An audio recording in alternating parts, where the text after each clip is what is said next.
Hey, Brian, welcome to the show. As we're getting started, tell us about yourself. Well, Brian, first off, thank you very much for having me today.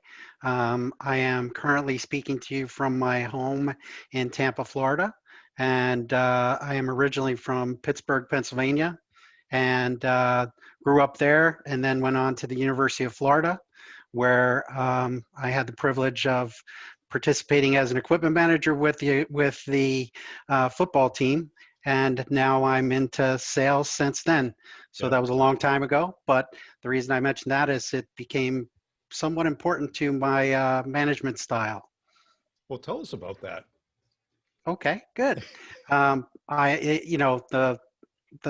family. I am the last of six, and my four older brothers are all athletes, and a number of them went on into coaching. One of them into professional football coaching, and I have always been part of that world too, with athletics.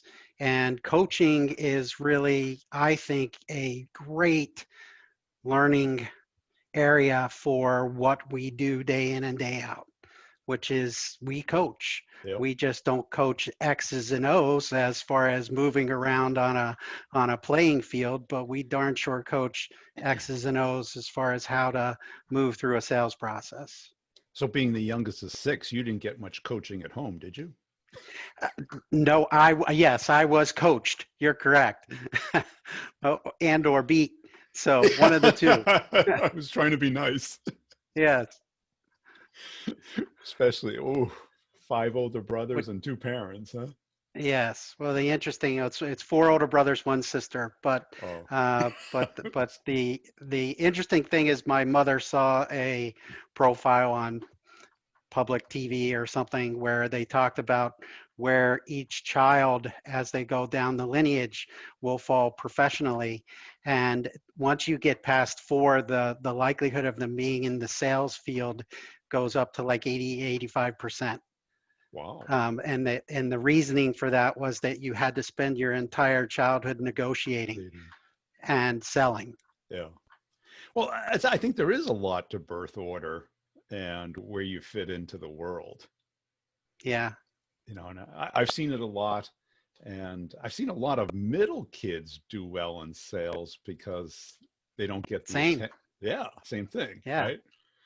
And a lot of the youngest, the parents are trained by the time they have the youngest. Oh, They're yeah. not going to get any better, right? Yes. Yeah, that's absolutely correct. Are you Where bleeding? the oldest takes all Yeah. the bullets. He's the Yep. pioneer, and she's the pioneer, and they're Yep. usually the leaders and the people that kind of, can the peacemakers. Perfectionist often also Yeah. How'd because you get they into because they. sales? So I started selling actually when I was 14 years old, at a place in Pittsburgh called Pool City, which sold swimming pools in the summer and Christmas trees in the winter, uh, and artificial Christmas trees.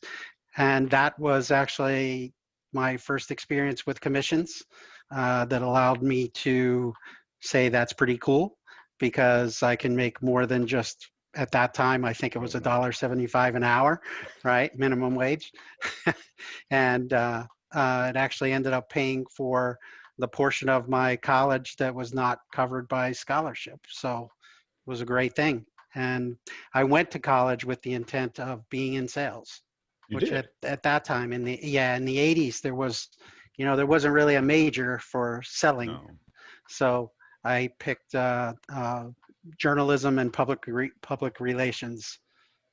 And was it just that experience selling pools and Christmas trees, or was your dad in sales, or? No one was in sales, came from a blue collar family, and no selling anywhere. In fact, for most of our neighborhood and such, where they were either union or blue collar hourly, the aspect of having variable pay was quite threatening, and was not something that made folks feel comfortable, especially my mother as an example.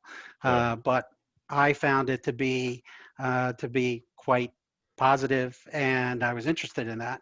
probably one of the reasons that led me to be entrepreneurial as well, is the aspect that risk brings reward. And were they looking at it as just downside and you were looking at it as upside? Absolutely. I Yeah. have a shirt that says half full, right? So that says a lot. Yeah. And why did you get into sales leadership then? Sales leadership actually is something that goes to the coaching aspect, Yeah. to where it is really enjoyable to be able to see others have success. I originally got into sales leadership in the pharmaceutical field with a company back then that was called Wyeth.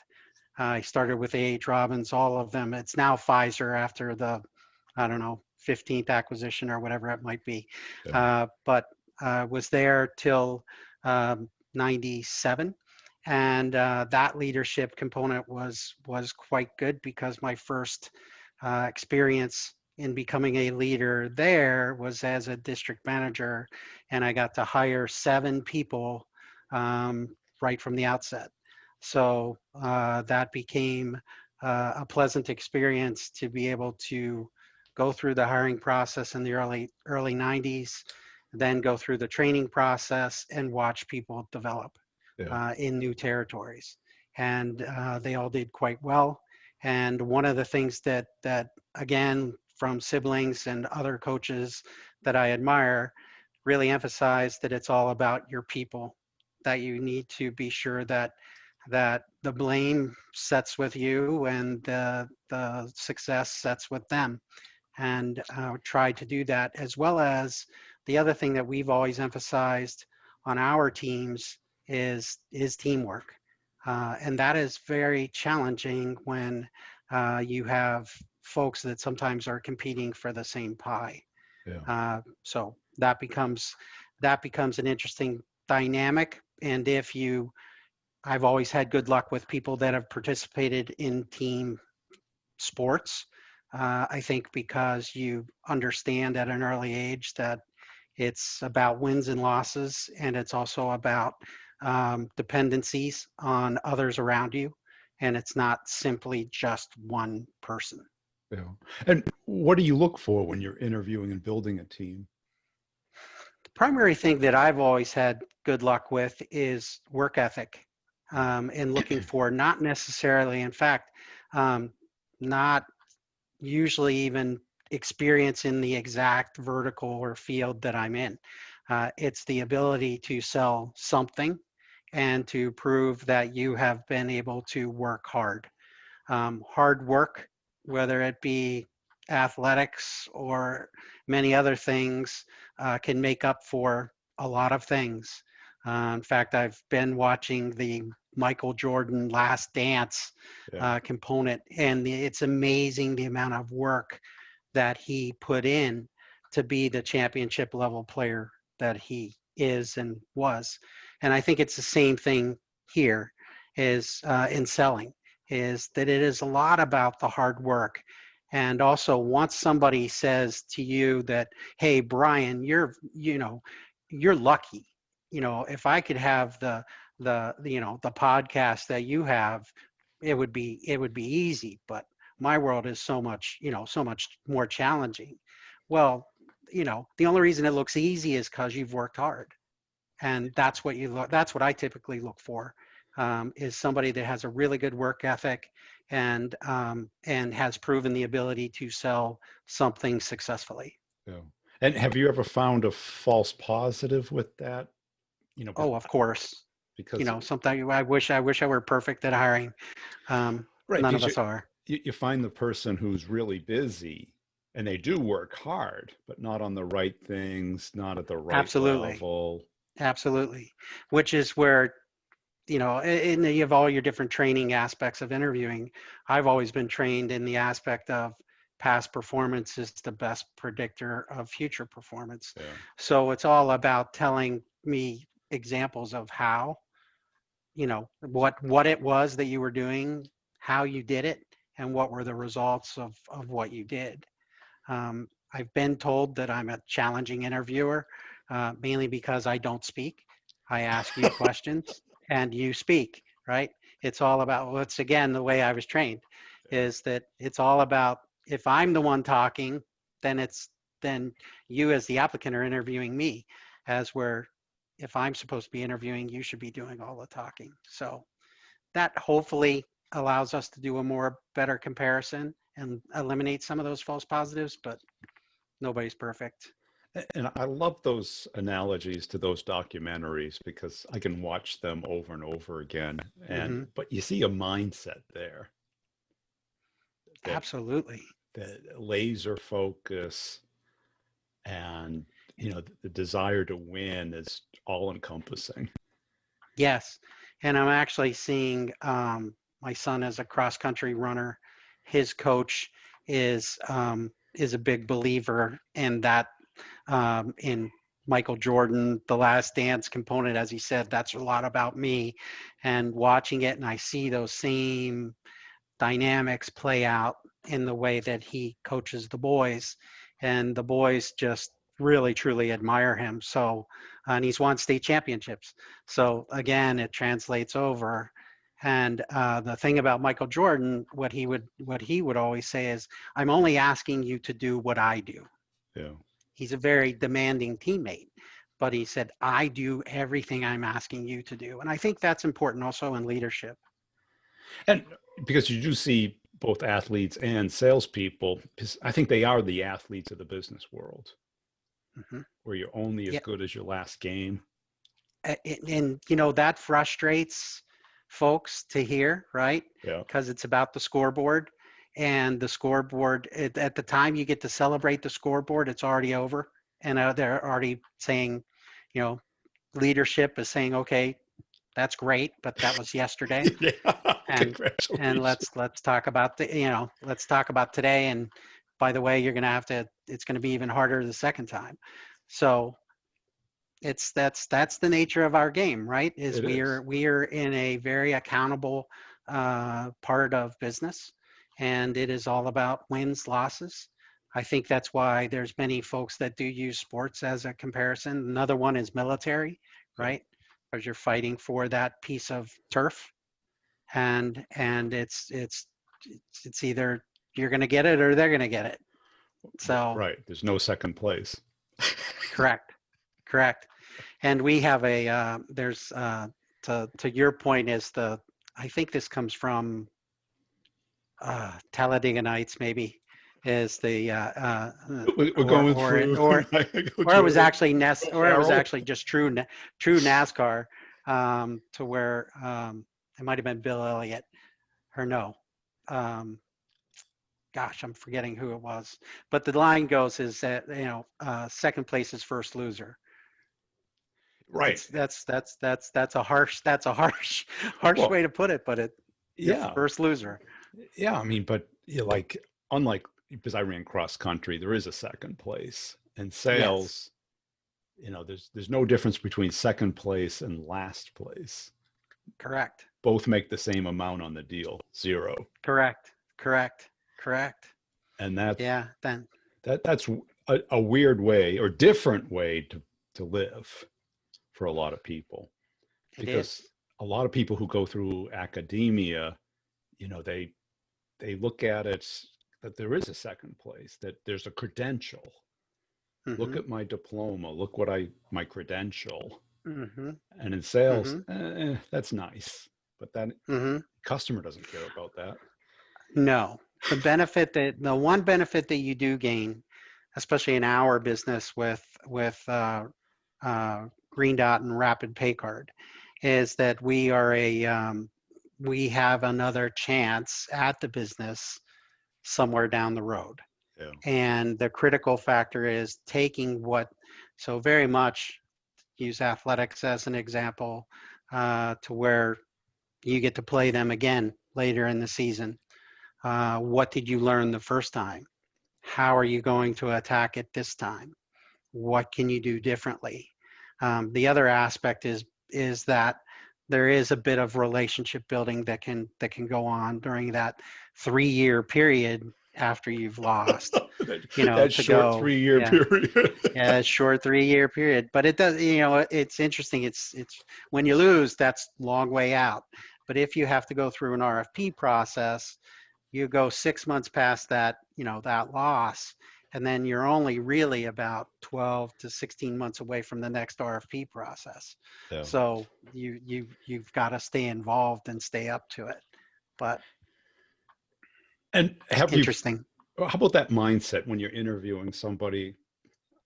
Do you look for a particular mindset as far as like winning? If they lose, do they take ownership from it? Do they learn from it? Or do they make excuses and defend themselves?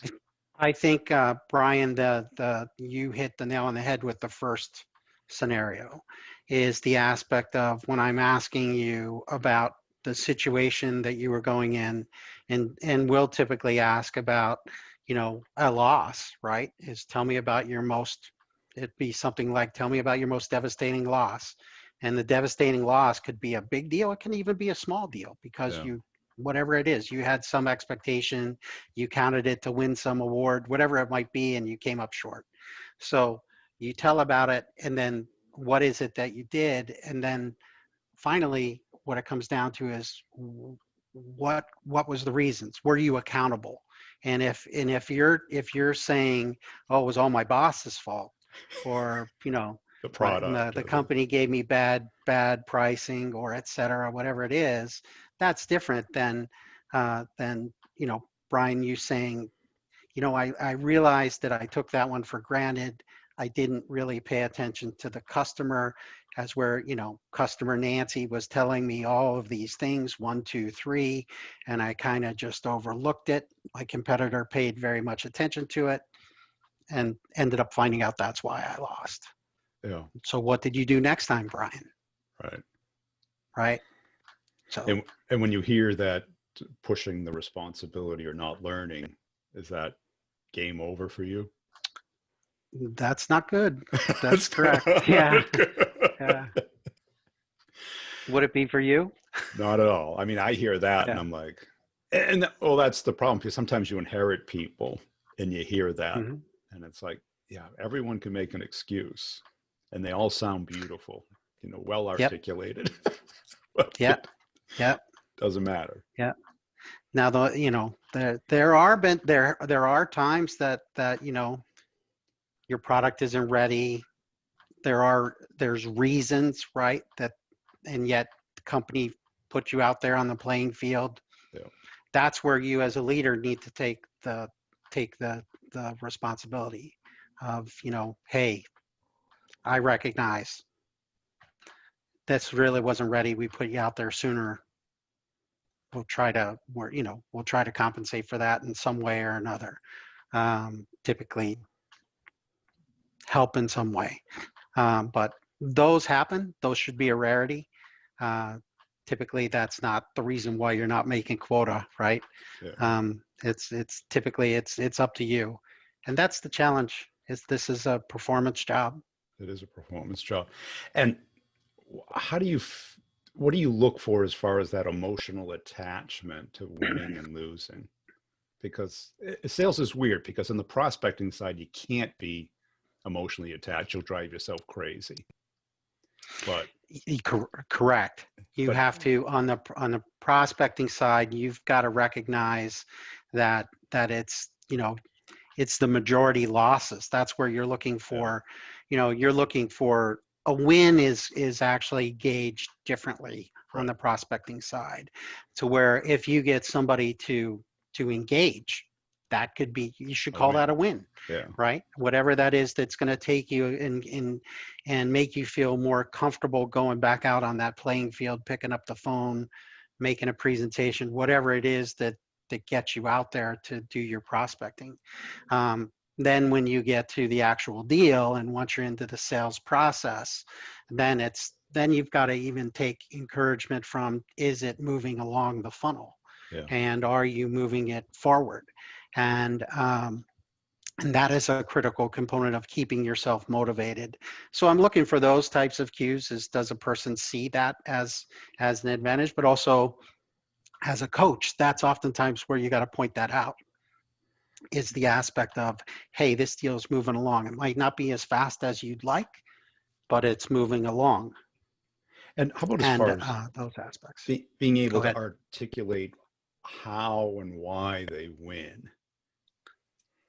Because some people say, That, oh, they love me.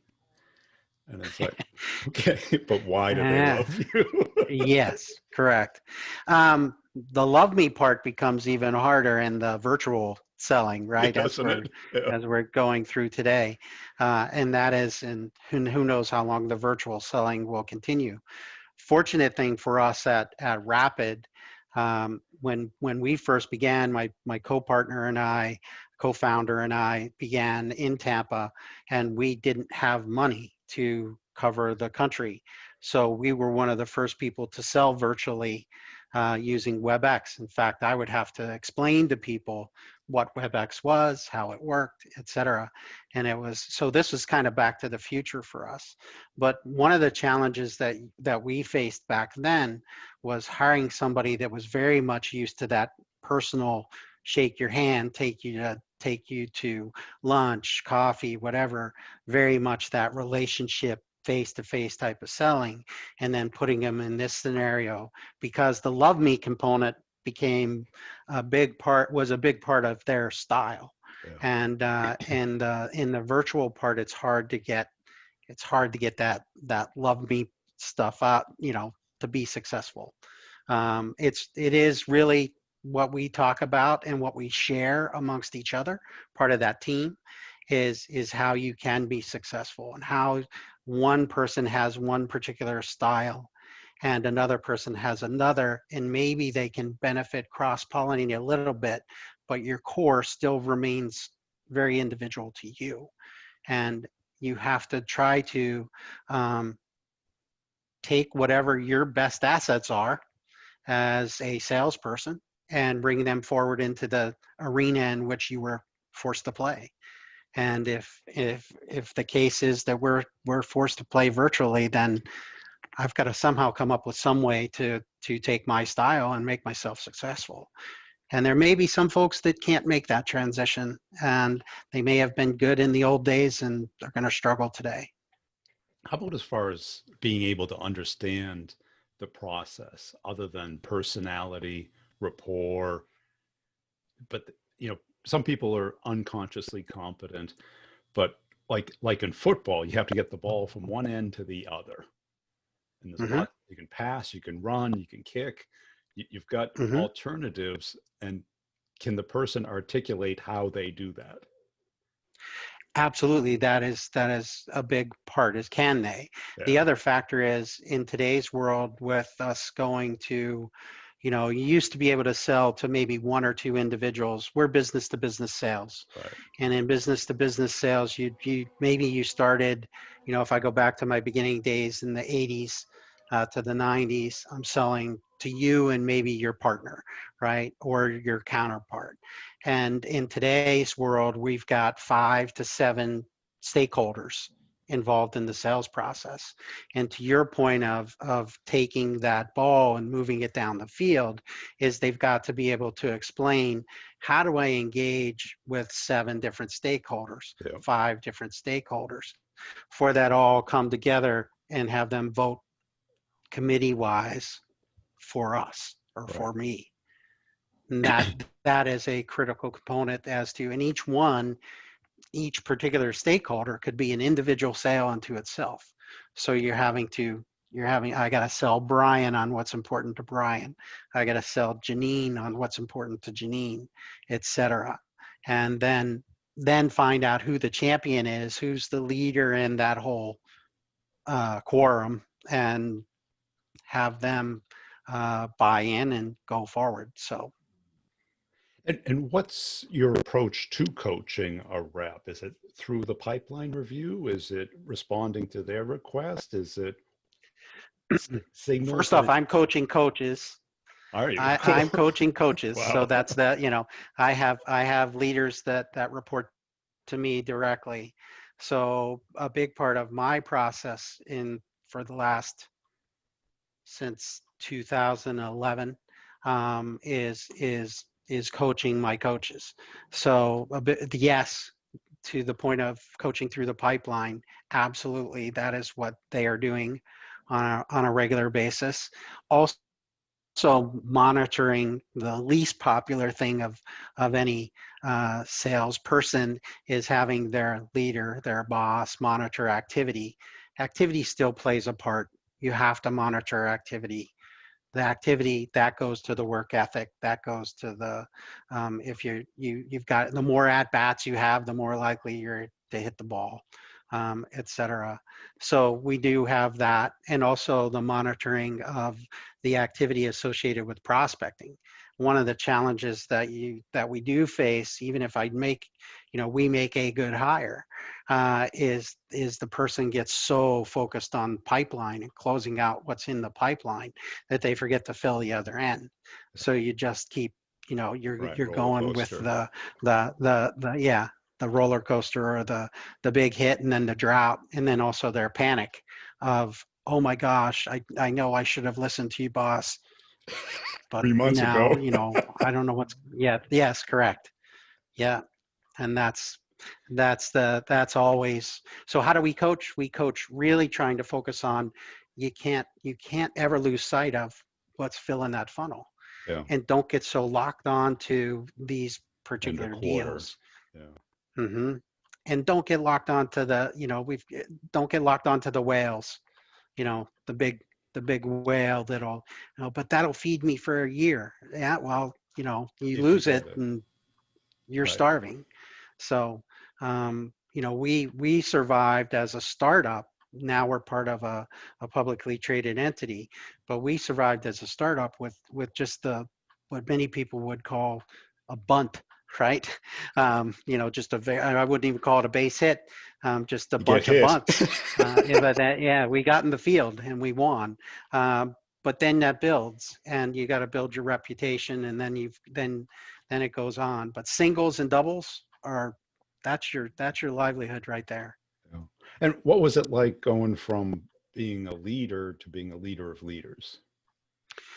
That's an interesting component too, because you've got to teach differently. You got to teach how to interview. You've got to teach what is important to coach, and also, um, this sometimes gets me in trouble, but a lot of times it's like parenting, right? Is that the lessons that you learn as you're parenting, are essentially the same lessons that you use in life. Um, and many people would sometimes take offense to that, but think about it. Parenting is dealing with another human, and Yes. and that's what we have to do, is deal with another human and try to guide that human into producing the right activity that is going to lead them to success. Because as a parent, I want nothing more than my child to be successful. In fact, I Right. want them to be more successful than anybody. Yes. So if I can treat you as a colleague like that, as family or team member, that's actually a very positive thing. I want you to be extremely successful. And Well, as long as we take pride as leaders in their success, then and not treat it as ours, because it's not really our success. We're just an influencer in that. well, I think that parenting is a great case study because much like Hmm. football and coaching there and being part of a team, parenting forces you. You have no choice. Right? Yes, It's not a yes, part-time job, right? yes, yes. You I can't can't give I quit, can't give my child back. Right. right? Yes, exactly. And if you Exactly. know if you mess it up, it's only going to come back to haunt you. Exactly. Then you got to fix it. Yeah. So, or try to. So kind of same here, is we all learn together, and we've got to use those lessons. So how do you lead leaders, is the worst thing for them is when you try not to ever say I told you so. Hopefully, you can get them to say, hey, you told me this, but I just didn't want to believe it. And um, and usually the good leaders do in fact come back to you and say, yeah, you said be wary of X, And sure enough, X happened. Yeah. I got it. And So, is there a magic to balance in that when you, because, yeah, I think so. yeah, I think the balance is that then you've got to just say, you don't harp on it. You just come back and say, again, what did we learn? How do we avoid it? yeah, Was that were there anything unique about that circumstance versus this circumstance, etc.? And typically the only reason that I may have had the ability to say, look out for X, is Y. Same as, again, back to a parent. It's because I learned the hard way. I did right. that. Yeah. Because Right? you're not saying it from an authoritarian standpoint. It's more, historic. Yes. Yeah. Beware. I got burned this way. Right. So, And if you look at any complex leadership role, nobody's sitting by themselves. There's always consigliaries, right? mm-hmm, People looking mm-hmm. at it from an unemotional, detached standpoint that isn't clouded by emotion or greed or urgency or fear. And those are your valuable mentors. I have a number of them throughout my career. One of them has since retired. He's the guy that hired me in pharmaceuticals, Steve Kaiser. Great man. Learned a ton from him. Gave me my first opportunity to leadership. Then also my trainer from back in those days, his name's Paul Perot. He's now a CEO of a worldwide biologic company. But then there's many, many more. My business partner, who's now my boss, actually, Chris Ruppel, is another. He's my boss, but he's also a colleague that I can count on to take the emotion out of it. Yeah. And that's actually another component, is as you get emotional, is share with your mentor counterpart, especially those emails or whatever that you feel like sending off while you're hot, is send it to them first and say, what would you think if you got this? This, yeah. And then they get to give you the feedback. That has been a real valuable tool. Also, when you're in a very hot competitive sale, where you've got a competitor maybe really just throwing rocks right at you, and you want to come back and throw that rock in a defensive manner, and that you're the third party in that, right? Your prospect is the one that you better be thinking about, how are they going to perceive that? Yeah. And that's where that mentor really comes in as well. And that's where hopefully your leader can be that mentor. But if not, you should have some counterparts. Sometimes it's your colleague that can help you, from a non-emotional perspective, saying, okay, Brian, if I read this, this is the way it would make me think, feel, or my perception would be this. Yeah. And try and play it out to see, Yes. like a chess game. Like, if I move this, what are Yes. they going to do? Right. And also get their advice as to, look, I understand the premise of what you're trying to say is all good, but these words here are inflammatory. Yeah. How about you change it to this, rephrase it to that, or emphasize your positive. Always try to sell your positive. Don't push on others' negatives. Cool. You can emphasize that difference by emphasizing your positives. Great. Hey, Brian, I really appreciate your time today. Where can people go to follow you? They can go on LinkedIn. I am on LinkedIn. You can find me there as, and I'm sorry I didn't come prepared with what my I'll search put term it is, but in. look for Brian. Yeah, thank you, Brian Slowick at LinkedIn with green dot and rapid pay card. That's the best place to follow me.